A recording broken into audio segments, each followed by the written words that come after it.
Bonjour et bienvenue à vous tous et à vous toutes. Soyez les bienvenus. Je vais vous parler des croyances. Certaines croyances qui nous bloquent, qui nous empêchent d'être à l'écoute de nous-mêmes, qui nous bloquent quelque part. Des croyances familiales, des croyances liées à nos familles, des croyances... En général, vous savez que lorsque nous parlons financier à la maison, dans une famille, c'est très mal vu. De parler argent, ça ne se fait pas car ça amène des disputes, ce genre de choses. Ça peut amener des disputes. Ça peut dégénérer des conflits si vous parlez d'argent, etc. Sachez qu'il y a beaucoup de fausses croyances sur le financier. L'argent, c'est sale. Vous avez déjà entendu cette expression. Tu es obligé, tu dois travailler pour payer tes factures. Vous avez déjà également entendu ces expressions où on vous dit que vous devez travailler, où vous devez payer vos factures, où vous ne pouvez pas être riche car vous n'êtes pas compétente ou compétent. Beaucoup de croyances viennent de là, viennent inconsciemment de parents, grands-parents, viennent de croyances familiales. Vous pouvez tout faire, être amené à être riche financièrement, être dans l'abondance de toutes choses. C'est comme pour votre vie sentimentale, comme beaucoup de choses. Vous pouvez modifier, changer beaucoup de choses. Je vous le dis, notre live hors série sera sur les croyances fausses, bien entendu. Je vous amènerai à comprendre comment les croyances peuvent nous bloquer, comment les croyances peuvent nous empêcher de vivre, que ce soit financièrement, et financièrement, je n'oserais pas, nous en parlerons, car c'est important d'en parler, c'est pas grave, c'est juste des croyances qu'on doit voir comment les corriger. Aujourd'hui, on doit se dire que nous pouvons accéder à toute chose financière, à tout miracle financier. Il faut juste aller au ce qui a déclenché cette croyance à l'intérieur de vous. Souvenez-vous de votre enfance. Souvenez-vous de ce que vous disaient vos parents. Moi, je suis allée beaucoup plus loin ce week-end. Je suis allée jusque dans certaines de mes vies antérieures. Voulant comprendre pourquoi aujourd'hui. On peut comprendre pourquoi. L'abondance, la loi d'attraction. Qu'est-ce qui empêche ma croyance familiale?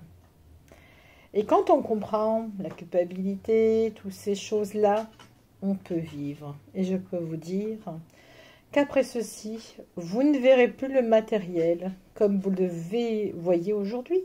Vous le verrez différemment. Et c'est pareil pour les autres formes de croyances, que ce soit affective, sentimentale, ou que ce soit d'ordre santé, etc. Vous ne verrez plus les choses comme avant. Comme pour le travail, vous étiez beaucoup à me demander pour votre travail, quand est-ce que je vais avoir un travail? Il suffit pour cela de demander avec la loi d'attraction pour le travail. Pour l'amour, pareil. Il faut voir la croyance qui vous bloque derrière ça. Ensuite, une fois qu'on a vu la croyance qui bloque derrière ça, on demande à l'univers, à Dieu. On remercie l'univers, bien entendu. On remercie Dieu, bien entendu. Et à ce moment-là, on récolte ce qu'on a semé. Semer est une manière positive de dire « j'ai enclenché un bon processus. J'ai mis en place des nouvelles croyances. » J'ai changé la donne et on peut tout faire, c'est moi qui vous le dis, avec des nouvelles croyances. Mais pour cela, il faut enlever les anciennes croyances, il faut les déraciner. Il faut leur dire à vos ancêtres, je te remercie, mais aujourd'hui, j'enlève en quoi ce que tu croyais n'est pas favorable pour moi. Aujourd'hui, qu'est-ce que moi je veux pour moi? Qu'est-ce que je veux dans cette vie? Vous prenez une liste des choses que vous avez envie de vivre, des choses qui vous feront plaisir, un appartement.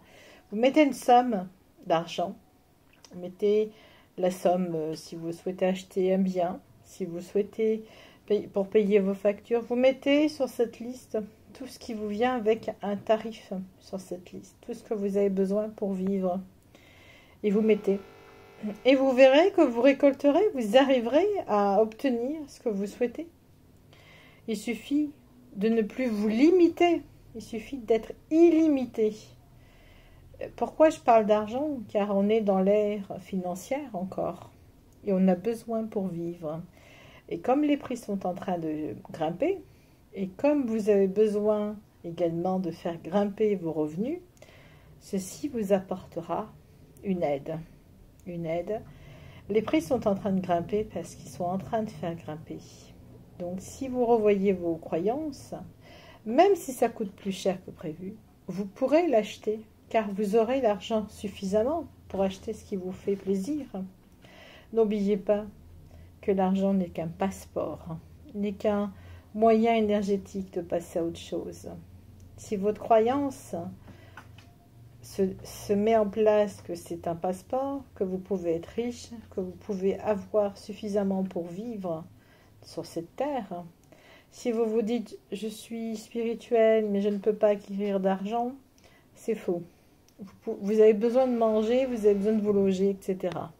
Vous avez besoin de vous vêtir. Donc, vous avez besoin d'avoir, d'obtenir également. Donc, il va falloir changer cette croyance, la mettre en positif. Je peux être spirituel, je peux vivre avec ma spiritualité et posséder de l'argent. Je peux, pour pouvoir passer d'une chose à une autre. Aucun argent ne pourra être sale. C'est une croyance, encore une fois. Bien entendu, on ne vous demande pas d'être ultime milliardaire, juste de vivre simplement votre vie confortablement. À bientôt, passez une belle après-midi. Au revoir.